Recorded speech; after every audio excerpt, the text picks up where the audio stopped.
Toujours un plaisir de vous retrouver sur Médian pour ce nouveau numéro du débrief. Merci de nous rester fidèles. Depuis fin des années 80 et début 1990, l'on assiste à l'émergence de nouveaux acteurs encore appelés sociétés civiles. Ces acteurs ont des rôles et missions aussi divers qu'inhabituels. Cependant, leurs rapports avec les pouvoirs publics ne sont pas souvent au beau fixe. Quel lien entre société civile et pouvoir public? Quel rôle de cette société civile dans les transitions démocratiques sur le continent? Le développement en première partie d'émission.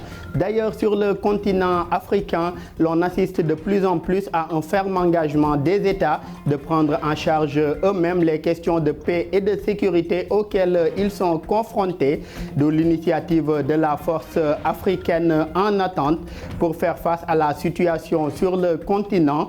Quel rôle de cette force africaine en attente? Quels défis face à la sécurité dans le Sahel? Les réponses en seconde et dernière partie d'émission.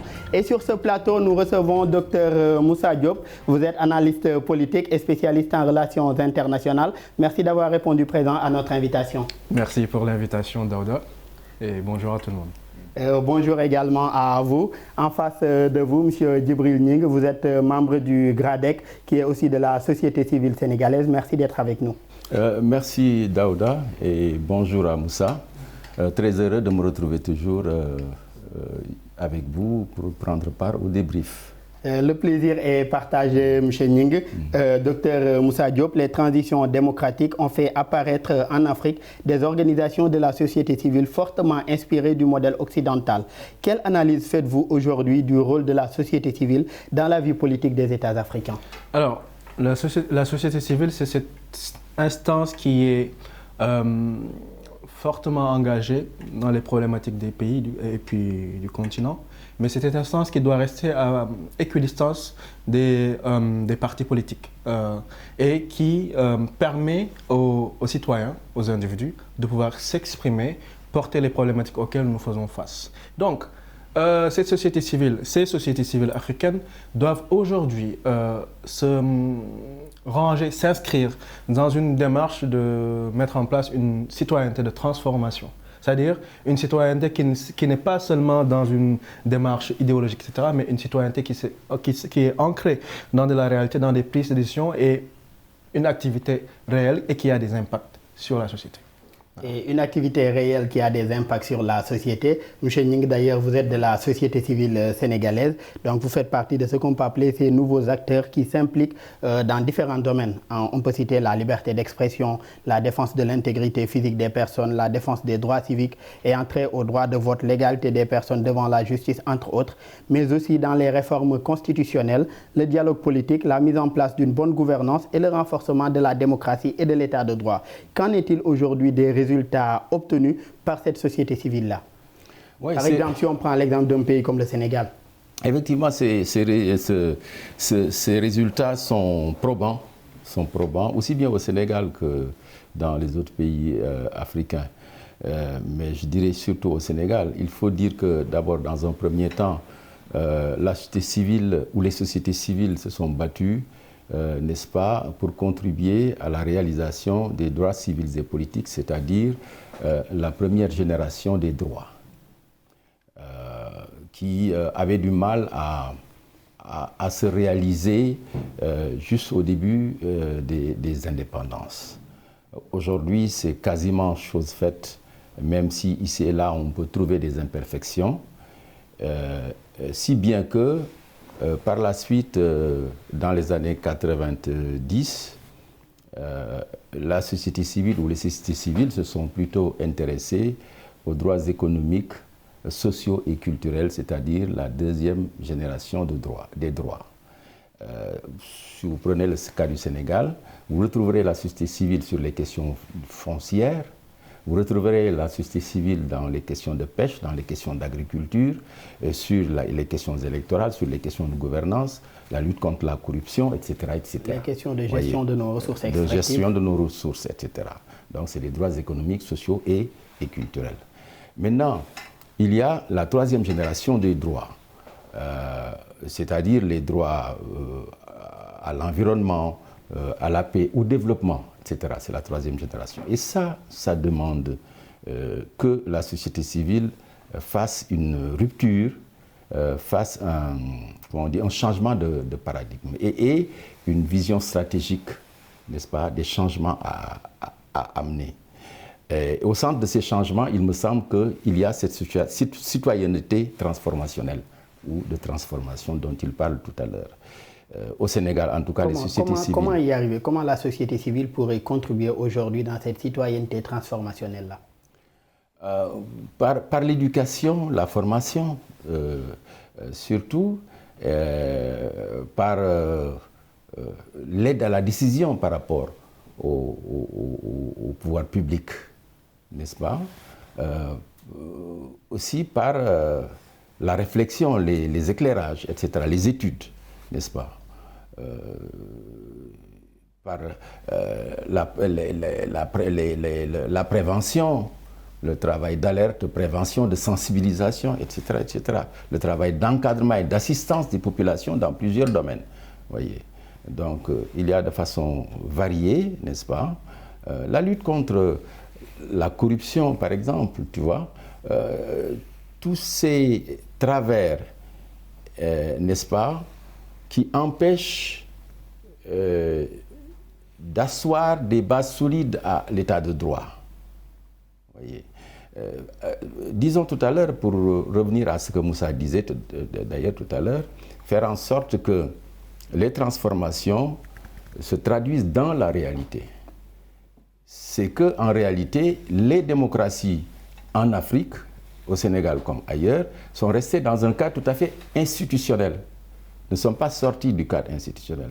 Or, il faut que la démocratie franchisse un autre pas, n'est-ce pas, pour aller à l'état de droit, c'est-à-dire aller à une démocratie post-institutionnelle, à une démocratie moderne et post-institutionnelle, qui traduisent, n'est-ce pas, les différents droits dans la réalité.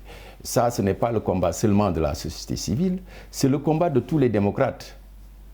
Parce que le projet démocratique est porté et par l'État, et par la classe politique, et par la société civile. Il y a au moins 3 acteurs principaux. Faire avancer le projet démocratique. Moussa, par rapport à ce projet démocratique, souvent, on voit que les relations entre État et société civile aussi, comme je le disais en introduction, ce n'est pas souvent au beau fixe. Aujourd'hui, le New Public Management encourage la privatisation des services publics pour les confier à des ONG locales. Ainsi, à partir de 1995, la décentralisation et la réappropriation par les organisations de la société civile sont imposées par les agences de coopération. Tout à l'heure, M. Ninga avait commencé à développer sur les questions économiques parce que avec la deuxième, je pense, génération, donc ça aussi c'était exigé souvent par les agences de coopération ou bien même la Banque mondiale, que sur certaines questions, il fallait que l'État travaille avec sa société civile locale. Mais aujourd'hui, est-ce que cela ou bien certains de leurs projets ne court-circuitent pas un peu l'administration publique? Alors, quand vous parlez de New Public Management, ça inscrit aussi l'idée de le fonctionnement même des administrations publiques dans une sorte de modernisation et le fait d'accompagner aussi les citoyens dans les services aux usagers. Donc, il y a tout un ensemble de pratiques qui vont se modifier et qui sont en cours de modification avec l'émergence de nouveaux acteurs, notamment sur les questions... Comme lesquels dans les acteurs, ce sont les associations, les organisations citoyennes qui développent aussi un ensemble d'expertise assez pointue sur un ensemble de points et qui pourraient parfaitement venir en appoint aux États, aux administrations. D'ailleurs, c'est toute la problématique même de la gouvernance, par exemple. Avec l'émergence de nouveaux acteurs, la complexification du pouvoir de décision par l'État, qui est concurrencé par d'autres acteurs, donc organisations citoyennes, individus, entreprises, privées, etc. Et ONG ou même partenaires de développement. Donc du moment que la décision devient compliquée pour l'État et qu'il y a même une sorte de dépérissement de l'État, affaiblissement des États, il y a aussi cette nécessité d'asseoir de nouvelles bases de coopération pour approfondir, je ne dirais pas peut-être les processus démocratiques, mais en tout cas les processus inclusifs pour que les questions d'essor économique, de bien-être social, etc., soient partagées et soient le fait du plus grand nombre. Et que les citoyens, du coup, se sentent dans une nouvelle posture, en fait, qui n'est pas strictement passive et attentiste, mais une posture qui est active et qui en fait des acteurs, du coup, de la transformation ou des transformations de nos sociétés. C'est ce qu'on appelle citoyenneté de transformation. Mais est-ce que cela ne risque pas de poser aussi un certain choc entre l'État et cette société civile-là? Comme je le disais dans ma question, surtout pour ce qui est de certains projets de l'État qui sont aussi exécutés sur le terrain par ces organisations. Il va nécessairement y avoir des chocs. Il va y avoir des chocs, ça il faut se le dire, parce que aussi du côté de l'État ou du côté de nos institutions politiques, partis politiques, etc., il y a aussi cette nécessité de faire évoluer la culture politique. Tout à l'heure, M. Ning parlait de culture démocratique post-institutionnelle. C'est qu'en fait, fondamentalement, déjà la démocratie elle est en crise, donc je fais pas forcément référence à la démocratie parce qu'il y a tout un ensemble d'études et de pratiques qui vont vers la post... Qu'entendez-vous, docteur, par crise de la démocratie? Crise de la démocratie parce qu'on est resté quand même globalement dans des démocraties qui sont voulues représentatives, mais qui sont organisées autour d'institutions qui sont en crise de légitimité. C'est ce qui explique d'ailleurs la profusion dans un ensemble de pays du monde d'organisations assimilées à du populisme ou de partis politiques assimilés à des partis populistes avec des propositions radicales, contestataires vis-à-vis d'un système et qui appellent au dépassement de ce système-là, qui va dans le sens d'une exigence de plus de participation, de plus de représentativité, c'est-à-dire et des courants qui de plus en plus aussi attirent des adeptes à travers le monde. Qui attire des adeptes à travers le monde. Ce n'est pas qu'un problème sénégalais ou africain, c'est un problème qui concerne à la fois les pays occidentaux comme les pays américains. On l'a vu sous la présidence Trump, on le voit sous la présidence Macron, on l'a vu en Italie, on le voit en Espagne, on le voit au Sénégal, au Mali, etc. C'est un problème mondial qui rappelle que la démocratie telle qu'elle évolue, la promesse démocratique, elle est en crise, en faillite, et il y a des velléités de renouvellement de cette proposition, et on va vers une post-démocratie. Maintenant, on ne sait pas encore sous quelle forme ça va se prendre, mais en tout cas, il y a une amélioration des cultures politiques nécessaires pour arriver dans ce monde-là vers lequel on bascule. Est-ce que cette catégorie, M. Ning, est-ce que cette catégorie de personnes ou bien ces courants-là peuvent être classés dans la société civile dans ces différents pays-là? Lesquelles catégories? Ceux dont il a parlé tout à l'heure, c'est-à-dire de plus en plus ce populisme-là qui naît un peu partout, qui n'est pas forcément politique, mais qui porte des combats politiques, des combats économiques, des combats sociaux. Il a dit tout à l'heure, on l'a vu un peu partout à travers le monde, que ce soit aux États-Unis, que ce soit en France, que ce soit au Mali ou bien un peu partout, même sur le continent. Est-ce que cela peut être aujourd'hui classé dans la société civile? Oui, si c'est la société civile dans son acception large, parce que dans son acception large, vous avez la presse, vous avez les syndicats, vous avez les mouvements sociaux, tels que les Gilets jaunes en France et peut-être certains mouvements, n'est-ce pas, dits ou qualifiés entre guillemets de mouvements populistes, etc. Voyez. Mais dans l'acception, disons, moderne et organique, actuelle, n'est-ce pas, la société civile dans sa forme organisée, de ce point de vue, ces personnes-là ne peuvent pas être classées société civile. Vous voyez. Alors, je parlais tout de suite de l'acception large, parce que Gramsci, quand on se réfère à Gramsci, sa définition, c'est la société est divisée en, disons, 3 parties. Il y a l'État, la classe politique et tout le reste, c'est la société civile. Donc, si vous prenez cette définition, vous pouvez également vous retrouver avec ces gens-là. Voyez. Alors, vous étiez en train de vous interroger tout à l'heure sur les relations entre l'État L'État, les pouvoirs publics, et la société civile. D'ailleurs même j'en viens à cette relation-là. Voilà. La notion de société civile, comme vous l'avez définie tout à l'heure, et certes c'est aujourd'hui au centre des débats, mais sa définition aussi souffre en quelque sorte d'imprécision. Et ce qui fait son caractère carrément polysémique. Aujourd'hui, est-ce que cela ne justifie pas la méfiance des États ou bien de certains États vis-à-vis de leur société civile? Tout à fait. Je pense qu'en Afrique, c'est en Afrique surtout, parce qu'en Europe, en Amérique, etc., les États ont fini, les politiques ont fini de comprendre que la société civile est un acteur majeur du projet démocratique, à côté de l'État et de la classe politique. Voyez. Tant et si bien que, même dans leur budget, ils prévoient, n'est-ce pas, une bonne partie du budget qu'ils donnent à la société civile pour des activités qui, en général, ne peuvent pas être menées par l'État. Ou alors que l'État aurait du mal à mais là aussi, est-ce que ce n'est pas risqué que risquer autant pour moi que des fonds politiques aillent à la société civile? Là aussi, est-ce que ça ne pose pas un certain problème, surtout de confiance ou bien de crédibilité? Voilà, ce n'est pas des fonds politiques, c'est des fonds publics. Non, je parle de fonds publics. Voilà. Je parlais de fonds publics. Vous parliez de budget, c'est ce dont je parlais. Voilà. Aujourd'hui, est-ce qu'ils ne doivent pas chercher à avoir une certaine indépendance financière vis-à-vis de ces pouvoirs publics-là? Non. Ce budget-là, c'est pour tout le pays et c'est pour toutes les compartimentations, tous les compartiments du pays, tous les acteurs en fait du pays. Aujourd'hui, dans le dialogue politique passé au Sénégal, on a parlé du financement des partis politiques. Les syndicats déjà sont financés, la presse est financée. Pourquoi la société civile ne le serait pas? Vous voyez, on est tout à fait dans ce jeu démocratique moderne. Comme en Europe d'ailleurs. Dans quelles conditions il n'y a pas de problème, mais le là problème se trouve ailleurs. C'est que, comme Moussa l'a dit tout à l'heure, il y a 2 ou 3 choses qui font que les États se sentent un peu fragiles et concurrencés par la société civile.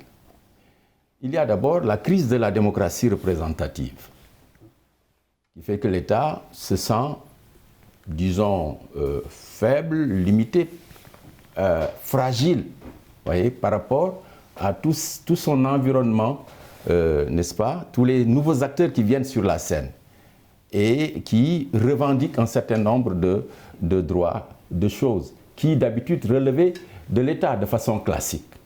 Voyez. Il y a aussi que la crise des États, de l'État-providence, ça c'est déjà réglé. Mais même des États-nations en partie aujourd'hui. Il y a tout un débat, un ensemble de recherches sur ça. Alors, cela fait que la meilleure vision stratégique que certains États mettent en place, c'est cette vision stratégique de co-construction, de co-gestion. Et c'est d'ailleurs cette démarche-là de co-construction du développement dans une démarche de co-construction qui va amener, permettre l'émergence d'une citoyenneté de transformation. Parce que ce qui se passe en Afrique, comme l'a dit un chercheur, dans le mental et dans le culturel africain, c'est Dieu qui est au-dessus. Ensuite, l'Africain, il met Dieu au-dessus. Ensuite, ses relations avec ses semblables. Et seulement après, l'État. L'État vient en 3e position. Et les hommes politiques, leur rapport à l'État, c'est un rapport patrimonial. C'est un rapport de possession. Voyez. Si bien que donc, pour les populations, l'État peut tout, le citoyen ne peut rien et ne doit rien faire. Et pour les hommes d'État, ils ont tous les droits sur les citoyens. Et c'est pourquoi, justement, cette émergence de la citoyenneté de transformation active, elle est essentielle.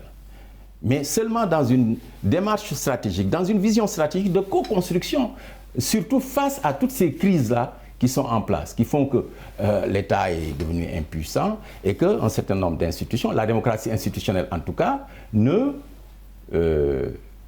donne pas les résultats attendus. Ni à l'État, ni aux populations. Dans cette démarche de Donc il faut changer de paradigme et il faut changer de vision. Voilà. Donc dans cette démarche de co-construction, M. Ning, est-ce que Diop Moussa, est-ce que cela donc ne crée pas, ou bien la société civile ne contribue pas ainsi à créer un certain équilibre aujourd'hui dans cet état de droit-là, un équilibre entre pouvoir public, entre le peuple, si je peux l'appeler ainsi, et sa société civile et les institutions? Est-ce que ça ne contribue pas aujourd'hui, vu les développements de M. Ning, à créer un certain équilibre grâce à cette société civile-là? Attention avec le terme le peuple. Tous les mouvements populistes s'arrogent le droit de... Je ne parlais même pas des mouvements, mais je parlais du groupe. Mais une bonne société civile assure nécessairement l'équilibre au sein de la société entre les différents pouvoirs de l'État. On a, nous, en Afrique, des constitutions qui sont taillées sur mesure pour favoriser un hyper-présidentialisme, des États surpuissants, mais dont la surpuissance est concentrée par une personnalité principale, le président de la République. Or, pour pouvoir satisfaire les attentes des populations et se conformer en tout cas aux exigences de l'heure, il faut qu'il y ait des sociétés civiles professionnalisées, entre guillemets, savantes, et vraiment actives et ancrées au sein de la société, au sein de la vie réelle des individus, pour que cet équilibre-là puisse être assuré. À la fois être une force de proposition, une force de prospective, puisque pouvant déployer une vision stratégique, mais déployer cette vision stratégique non pas dans une volonté ou dans une velléité de concurrence vis-à-vis de l'État, mais dans une logique de co-construction. Et donc, ça appelle à une responsabilisation aussi de la société civile. Du coup, il faut identifier les acteurs qui se réclament de ces sociétés civiles. Qui sont-ils? Quelles sont, peut-être pas leur légitimité, mais quels sont leurs domaines de compétences? Quelles sont leurs propositions? Est-ce que leurs propositions se limitent à être dans un projet de discours, donc un projet idéologique seulement, ou bien est-ce qu'il y a derrière ce projet idéologique-là de véritables actions qui sont posées sur le terrain et qui vont dans le sens de la formation, par exemple, des citoyens, qui vont dans le sens de formuler des alternatives économiques, voilà, pour les citoyens, et donc qui concourent du coup qui concourent au développement, à l'amélioration des conditions de vie. Ce n'est pas se substituer à l'État, ce n'est pas tout à fait se substituer à l'État, mais œuvrer dans une démarche de co-construction, ce qui est foncièrement différent. Et aujourd'hui, dans ces États-là où on note un certain présidentialisme avancé, ou bien des régimes dits autoritaires, est-ce que cela ne pose pas un certain problème aussi, ou bien une certaine limite par rapport aux activités que doivent mener ces acteurs-là de la société civile? Oui, parce que de toute façon, si on est dans des États où il y a un hyper-présidentialisme abouti, ou bien on a des formes d'autoritarisme parce que même si dans certains États africains on est dans des démocraties officiellement, il y a ce qu'on appelle la démocrature, c'est-à-dire un mix entre la démocratie et de l'autoritarisme ou du totalitarisme. Ça existe dans des formes assez perverses. Mais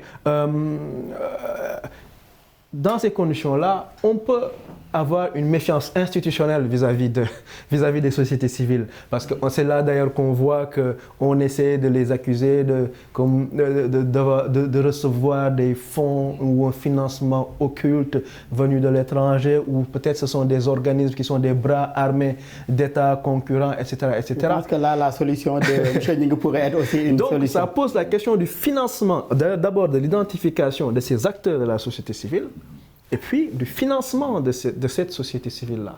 Est-ce qu'on doit laisser ces sociétés civiles dans un financement entièrement privé, ou bien est-ce qu'on peut développer ou imaginer des solutions de financement public qui, même si elles sont, même si les financements s'ils sont publics, il y a quand même une autonomie dans l'action, une autonomie dans la proposition, une autonomie dans la dynamique de faire et d'agir qui est assurée donc par l'État et qu'il n'y ait pas d'ingérence ou de tentative d'inféoder ces sociétés civiles-là au pouvoir étatique. Monsieur Ning, un pays comme le Sénégal compte aussi une société civile très dynamique. D'ailleurs, en 2012, suite à la 3e candidature du président Wade, le mouvement du 23 juin, Y'en a marre et plusieurs autres organisations de la société civile avaient contribué à faire reculer à l'époque le président et même l'Assemblée nationale lors du vote de ce qu'on pouvait appeler le ticket présidentiel. Aujourd'hui, quelle appréciation faites-vous des combats que cette société civile mène dans le pays et quant à la préservation de l'état de droit et de nos constitutions surtout? Oui, je pense que cette société civile au Sénégal s'est enrichie depuis un certain temps d'ailleurs. De nouveaux acteurs, il y a les activistes, vous les suivez dans leur combat, n'est-ce pas? Et il y a aussi... il y a aussi ce qu'on peut appeler des lanceurs d'alerte. Voilà, les lanceurs d'alerte, etc., qui sont venus enrichir, n'est-ce pas, la géographie, disons, organisationnelle de la société civile. Alors, donc, plus que jamais, la société civile est en plein dans son rôle, n'est-ce pas, continue à se battre, n'est-ce pas, pour faire reculer, effectivement, les gouvernants sur un certain nombre de choses, d'abus notamment par rapport aux libertés individuelles et collectives, par rapport à un certain nombre de droits, par exemple sur le foncier, par exemple par rapport à la transparence du processus électoral, par rapport à la transparence simplement dans la gouvernance, à la bonne gouvernance, par exemple sur les questions de la déclaration de patrimoine, etc. Et j'en profite. Par rapport à cette transparence, c'est parce qu'on est presque à la fin de la première partie. Dans un pays comme le Libéria, un mouvement pacifiste, Women of Liberia Mass Action for Peace, dirigé à l'époque par Leyman Bowie, avait réussi à faire conclure un accord de paix mettant fin à 10 ans de guerre dans le pays. Aujourd'hui, en quelques secondes, Moussa, quel rôle des sociétés civiles africaines dans les transitions démocratiques sur le continent? Alors, un rôle d'anticipation, de prospective, d'alerte, mais aussi une professionnalisation de l'action qui peut apporter des réponses rationnelles et efficaces sur le terrain. Merci beaucoup Moussa. Des réponses rationnelles et efficaces sur le terrain. On espère qu'aussi c'est ce qu'apportera la force africaine en attente. Ce sera en deuxième partie d'émission. On se retrouve juste après.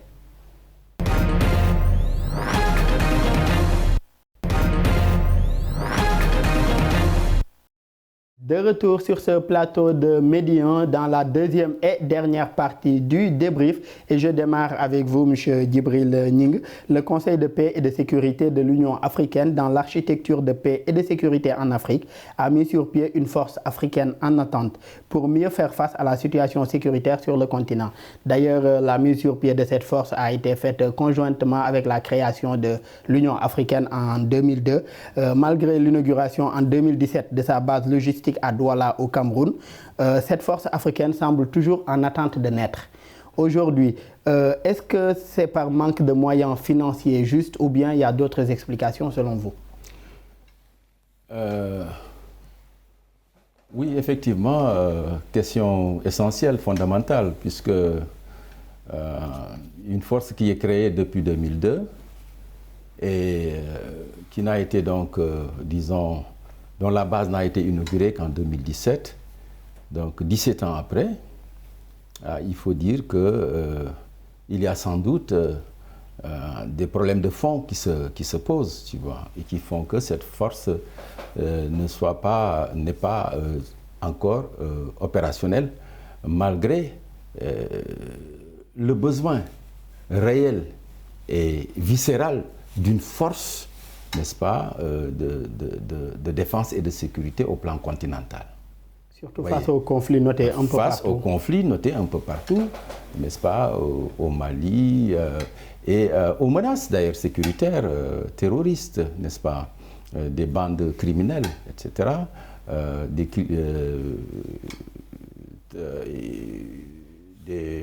disons, des bandes organisées transfrontalières. Et même des conséquences du changement climatique, puisque cette force a des missions humanitaires également. Voilà. C'est ça, je voulais faire ce constat-là. Je voulais faire ce constat-là pour dire que Peut-être qu'il y a des problèmes de ressources, peut-être qu'il y a des problèmes de formation, parce que nous savons que nos armées en Afrique ont été toujours confrontées à la fois à un problème à des problèmes de ressources, à des problèmes de professionnalisme, à des problèmes d'équipement, vous voyez. Alors, peut-être, on sait qu'au niveau de l'UA, ces problèmes de moyens, de ressources se posent de façon criarde. Si bien que l'UA a toujours recours, n'est-ce pas, à l'aide au plan international. Alors, je crois que c'est peut-être ça qui est à la base du fait que, depuis lors, ça n'a pas démarré. Mais je pense que ce n'est pas une raison crédible. Mais heureusement qu'il y a une force comme le G5 Sahel. D'abord, le G5 en tant que cadre de coopération qui a été créé en 2014 par les 5 chefs d'État du Mali, de la Mauritanie, du Niger, du Burkina et du Tchad, n'est-ce pas? Et ensuite, en 2017, la mise en place du G5 Sahel, de cette force, n'est-ce pas, d'intervention.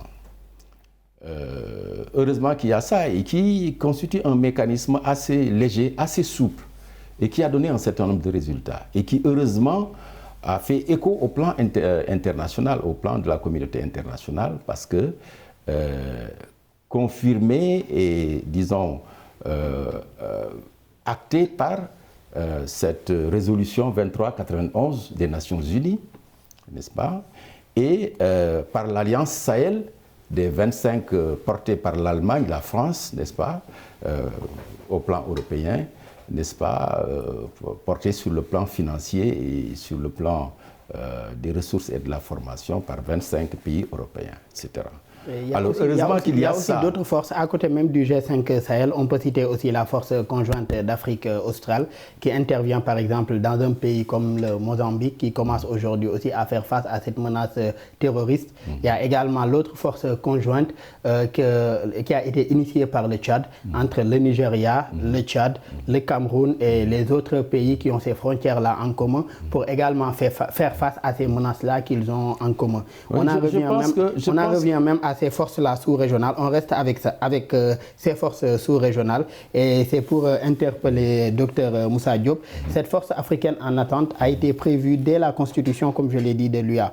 Mais aujourd'hui, en 2015, un premier exercice d'entraînement s'est tenu en Afrique du Sud entre une douzaine de pays africains qui avaient mis à disposition de l'Union africaine des soldats pour cet exercice-là.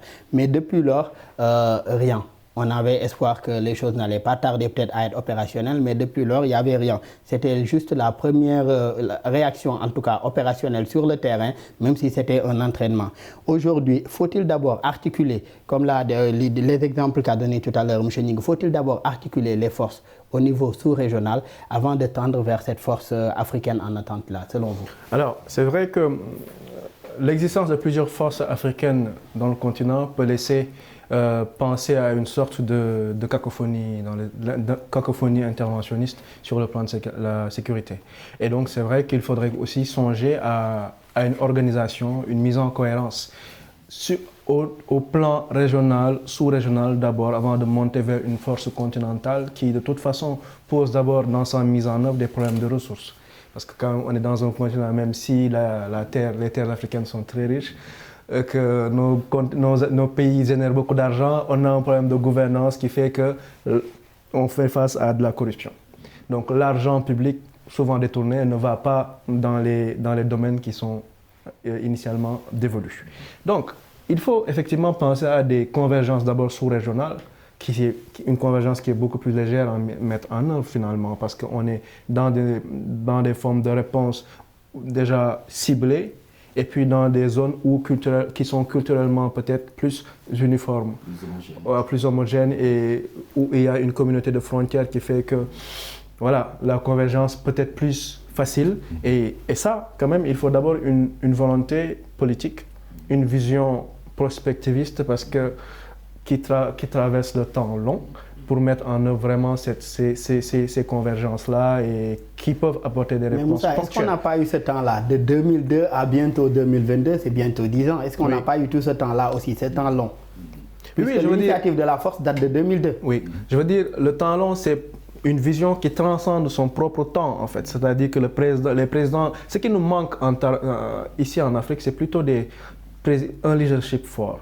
Le leadership fort, c'est quelqu'un le leader fort, c'est quelqu'un qui est ancré dans son temps, qui a des problématiques réelles, actuelles à régler, mais qui peut aussi donner une vision prospectiviste dans 20, 30, 40, 50 ans. Où est-ce qu'on sera? Qu'est-ce qu'on sera amené à faire? Et on prépare ça aujourd'hui. D'ailleurs, donc, mettre en place une force africaine, ok, continentale, oui, c'est une bonne option. Mais comme il y a des lourdeurs en termes économiques, des lourdeurs en termes de ressources, des lourdeurs en termes de formation, oui, il faut aller dans d'abord une mise en place sous-régionale pour répondre à des problématiques ponctuelles. Et déjà donc investir massivement dans la formation, soutenir déjà une industrie d'armement qui est locale, africaine, etc. Parce que les ressources existent, le savoir-faire existe.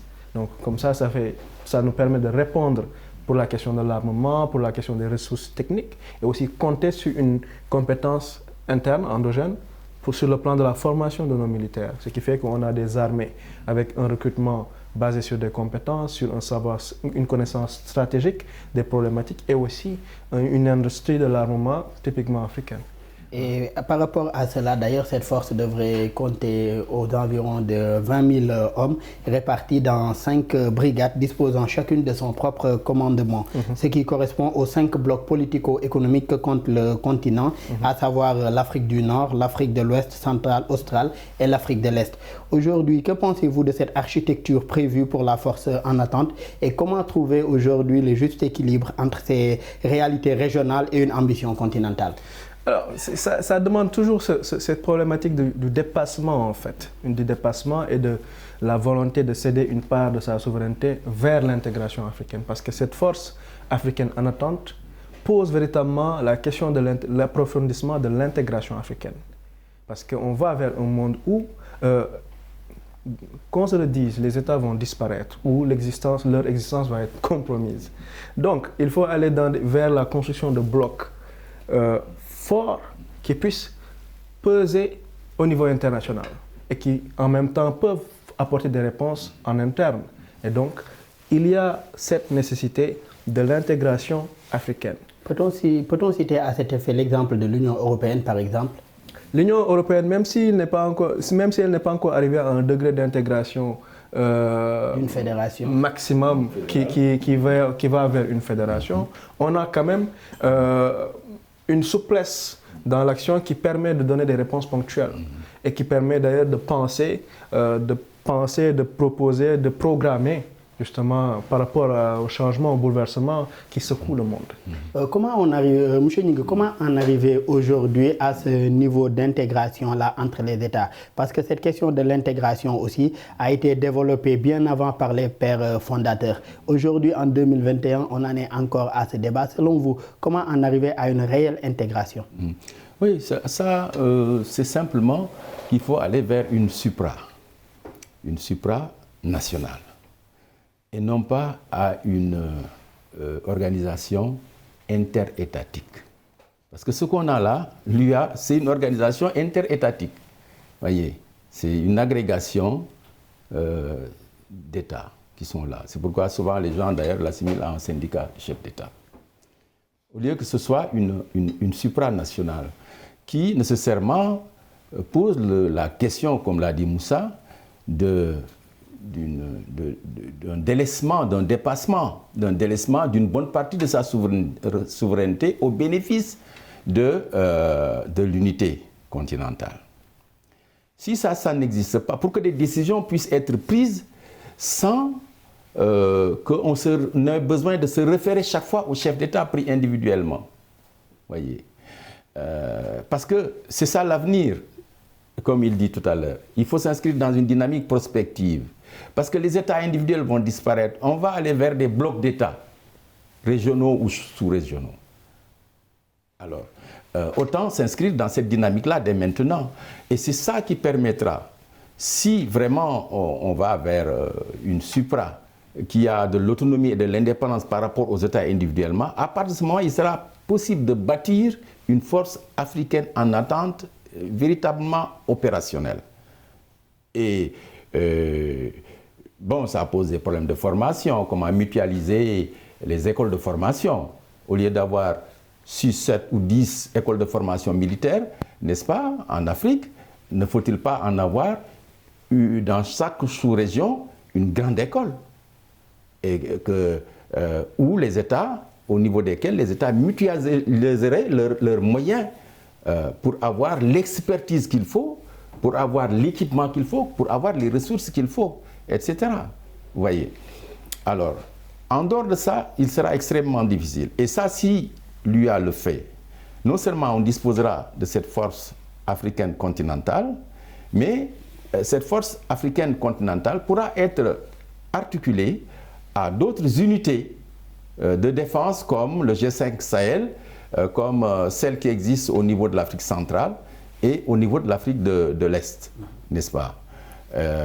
Évidemment, cela pose aussi la question des missions. Il ne faut pas qu'il y ait redondance, qu'il y ait double emploi, duplication des missions.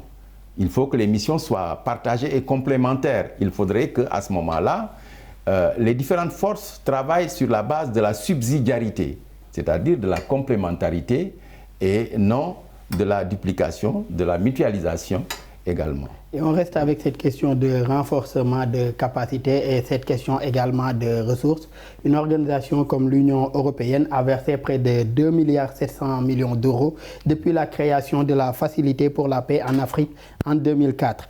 Mais le manque de coordination entre l'UA et les organisations économiques régionales nuit à l'efficacité du dispositif en matière de prévention et de résolution des conflits. C'est-à-dire cet appel que vous lancez, déjà dans les faits, ce manque de coordination-là nuit à l'efficacité du processus. Comment remédier à cela? Oui, je pense qu'il faut faire une évaluation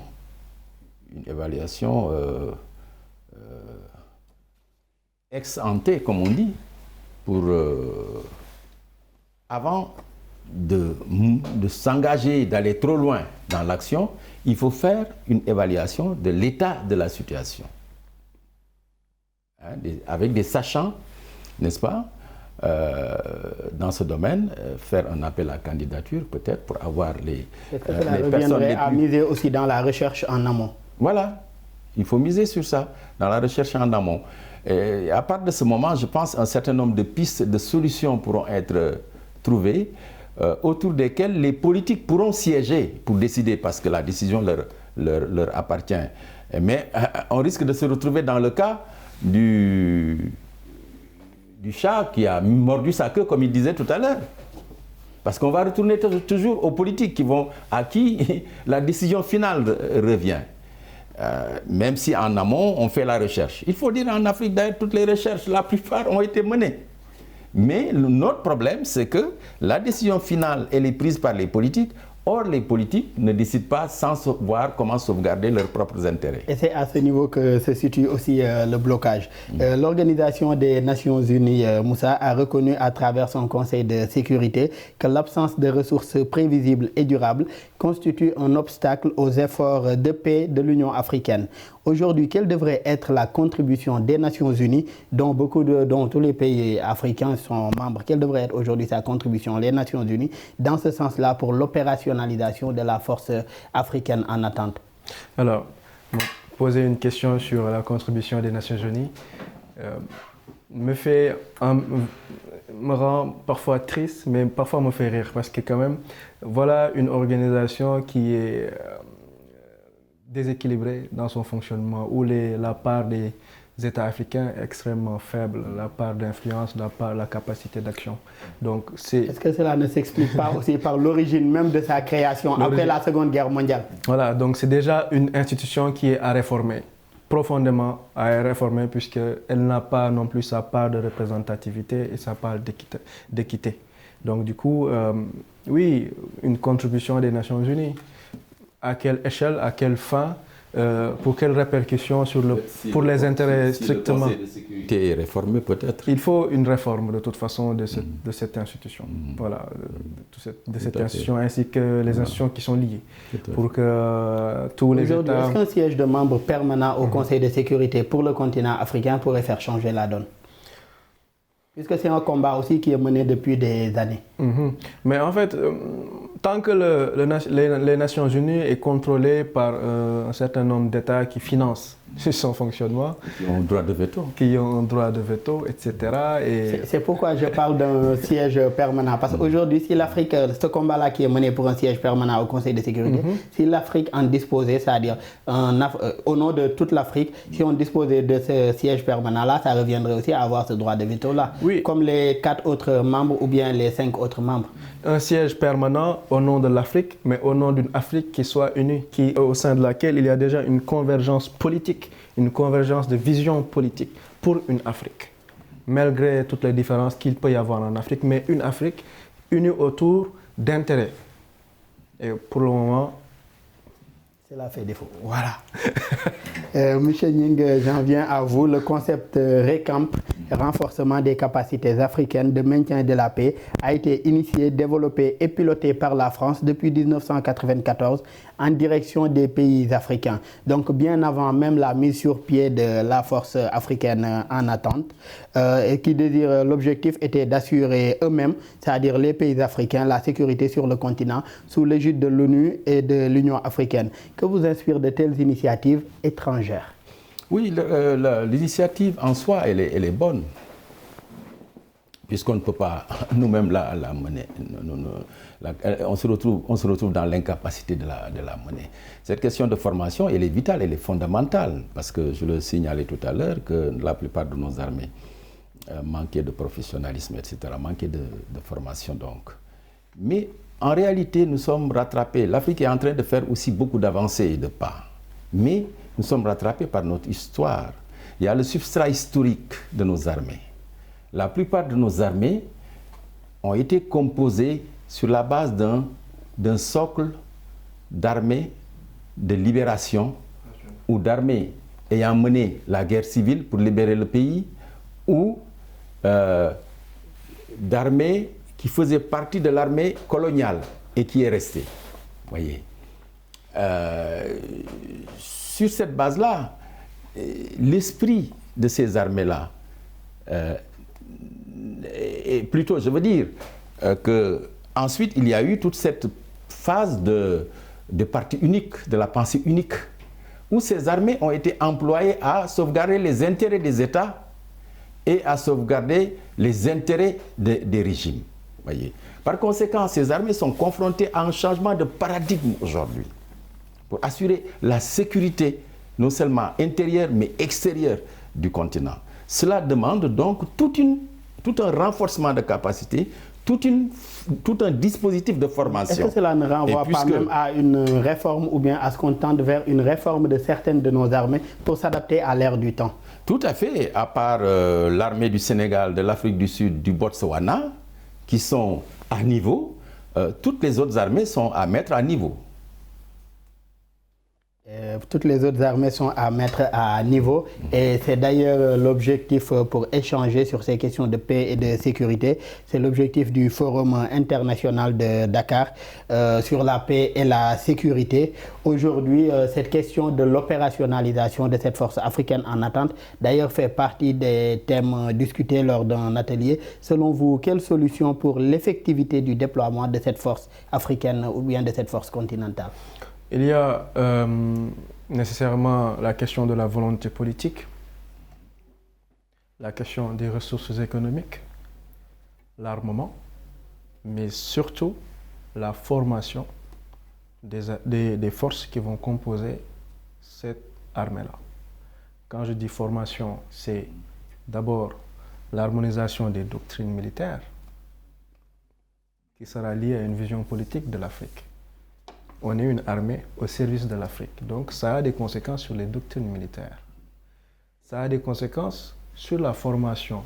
On forme des militaires qui ne sont pas des militaires dont la loyauté est étatique, mais plutôt continentale, une préoccupation africaine. Donc, la formation sur ce plan-là, et puis le recrutement. Beaucoup d'armées africaines ont un recrutement basé sur des particularités, c'est-à-dire soit le facteur ethnique, identitaire. Donc, un recrutement de militaires. Ou bien un autre cas aussi, après par exemple un accord de paix conclu entre le pays et les rebelles sécessionnistes, intégrer une bonne partie de ces rebelles-là dans l'armée légale.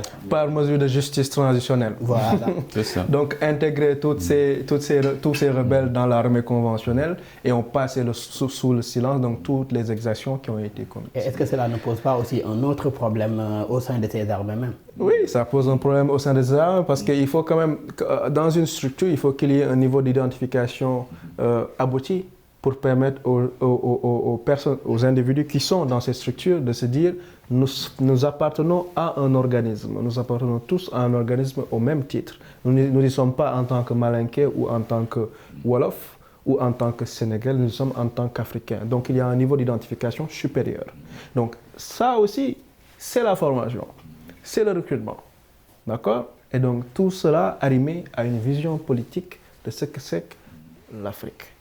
Et une vision politique non pas au niveau pays, mais au niveau carrément continental. Continental, effectivement. J'en viens à vous, M. Nyingue. Selon un document intitulé « La Chine et l'Afrique dans la nouvelle ère, un partenariat d'égalité », la Chine a annoncé qu'elle fournirait 100 millions de dollars d'aide militaire à l'Union africaine, en soutien à la force africaine d'ailleurs en attente et à la capacité africaine de réponse immédiate aux crises. Peut-on continuer à compter sur ces aides étrangères pour gérer des questions de souveraineté et de sécurité sur le continent? Non, on ne peut pas. On ne peut pas du tout. Et c'est dommage d'ailleurs. Ça nous rend triste, comme disait notre ami Moussa tout à l'heure.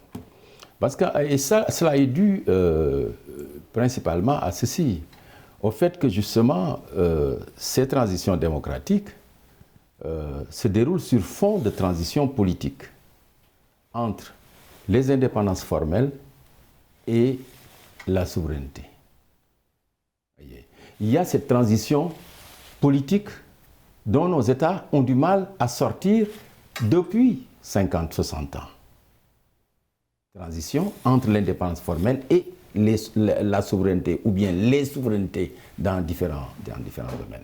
Il a fallu travailler, il a fallu se doter d'une vision stratégique et tout cela, ce qui n'a pas été le cas du tout. On s'est perdu dans des questions ethniques, dans des questions de lutte intercommunautaire, dans des questions de...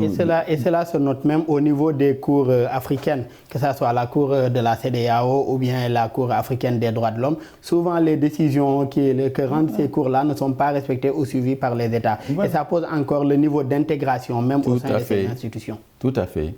Alors, je pense qu'il y a, à côté de cette question de formation, d'équipement, n'est-ce pas? Il y a une autre question vitale et essentielle, n'est-ce pas? Peut-être que cette aide de la Chine ou bien les aides permettront de résoudre cela. C'est que nos armées, même à l'échelle africaine, sont en sous-effectif. Parce que si on prend l'Europe, l'Europe emploie 0,3% de la population. Les États-Unis, 0,44% de la population. En Afrique, c'est 0,2% de la population.